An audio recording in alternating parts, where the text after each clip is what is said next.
Hello students, good morning. बच्चों, आज हम अपनी संस्कृतम पाठ्य पुस्तक से तृतीय पाठा, जिसका शीर्षक है संज्ञा आकारांत स्त्रीलिंग शब्दा, अर्थात संज्ञा आकारांत स्त्रीलिंग शब्द के बारे में जानेंगे। बच्चों, पिछले वीडियो में हम सभी लोगों ने द्वितीय पाठा संज्ञा आकारांत पुल्लिंग शब्दों के बारे में जाना था।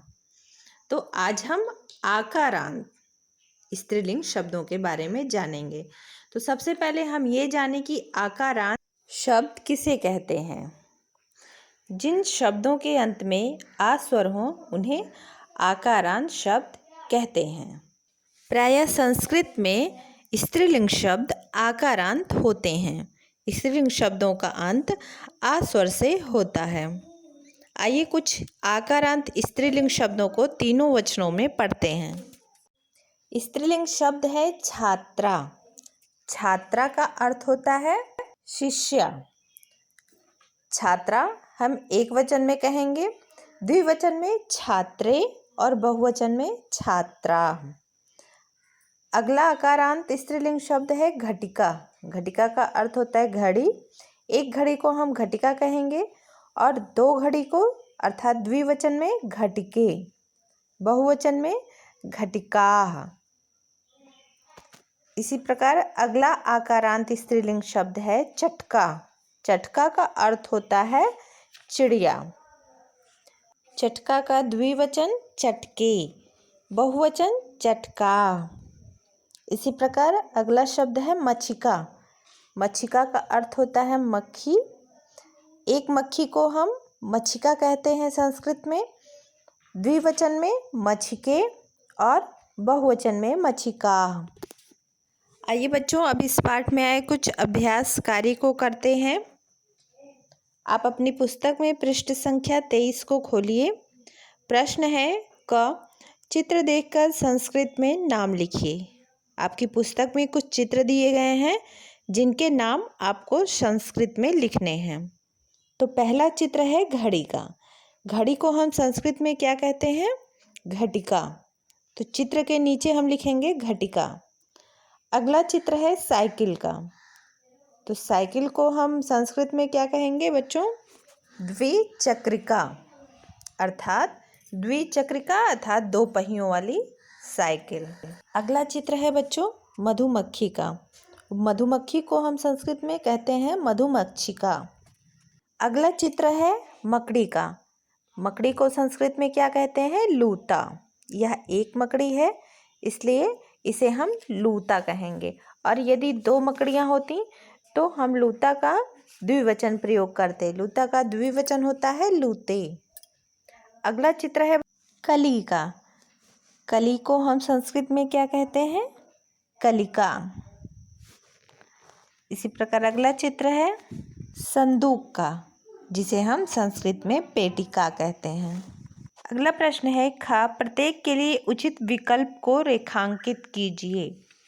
अर्थात बच्चों यहाँ पे कुछ शब्द दिए हैं, जैसे अनेक बालिकाएं, एक जीभ, दो तराजू, एक कली, दो सेविकाएं, अनेक मकड़ियाँ, एक मक्खी और दो नाव। तो बच्चों सबसे पहले हम अनेक बालिकाएं शब्द के लिए उचित विकल्प ढूंढते हैं। तीन विकल्प दिए हुए हैं, बालिके, बालिका, बालिका। तो बच्चों बालिके शब्द बालिका शब्द का द्विवचन है, अर्थात बालिके शब्द का अर्थ होता है दो बालिकाएं। अगला विकल्प है बालिका। बालिका शब्द बालिका शब्द का बहुवचन है, अर्थात यह शब्द अनेक बालिकाओं के लिए प्रयोग किया जाता है। अगला शब्द है बालिका, जो एक वचन में है। यह एक बालिका के लिए प्रयोग किया जाता है। तो बच्चों हमें ढूंढना है अनेक बालिकाएं शब्द के लिए उचित विकल्प। इसका उचित विकल्प होगा बालिका। इसके नीचे हम रेखा खींच देंगे। इसी प्रकार अगला शब्द है एक जीभ। तो एक जीभ के लिए उचित विकल्प कौन सा है? विकल्प है रसना, रसना, रसने। तो उचित विकल्प हमारा होगा रसना। अगला शब्द है बच्चों दो तराजू। तो सबसे पहले हम तराजू का संस्कृत शब्द जानते हैं, तराजू को संस्कृत में हम तुला कहते हैं। तुला एक वचन होता है। तुले अर्थात 2 तराजुओं के लिए प्रयोग किया गया शब्द है और तुलाह शब्द बहुवचन में प्रयोग किया जाता है। तो तुले शब्द जो है वो 2 तराजू के लिए प्रयोग किया गया है। तो इसके नीचे हम रेखा खींच देंगे। इसी प्रकार बच्चों, नीचे दिए गए सभी शब्दों में जो उचित विकल्प है उनके नीचे आप रेखा खींचिए। आइए अगला प्रश्न करते हैं। प्रश्न है, निर्देशानुसार परिवर्तन कीजिए। शब्द है अजा।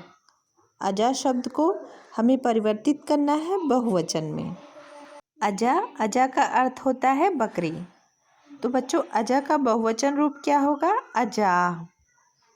अगला शब्द है ग्रीवा। ग्रीवा को किस में परिवर्तित करना है? द्विवचन में। तो ग्रीवा का अर्थ क्या होता है? ग्रीवा का अर्थ गर्दन होता है और ग्रीवा का द्विवचन होता है ग्रीवे। इसी प्रकार बच्चों, अगला शब्द है कोकिला, जिसे कोयल कहते हैं हिंदी में। कोकिला का एक वचन लिखना है, शब्द होगा कोकिला। तो बच्चों, आज के लिए बस इतना ही। आप इन सभी कार्यों को अपनी कॉपी में लिखिए और बच्चों उसकी एक फ़ोटो खींचकर सुधार के लिए ग्रुप में भेजिए। Thank you students.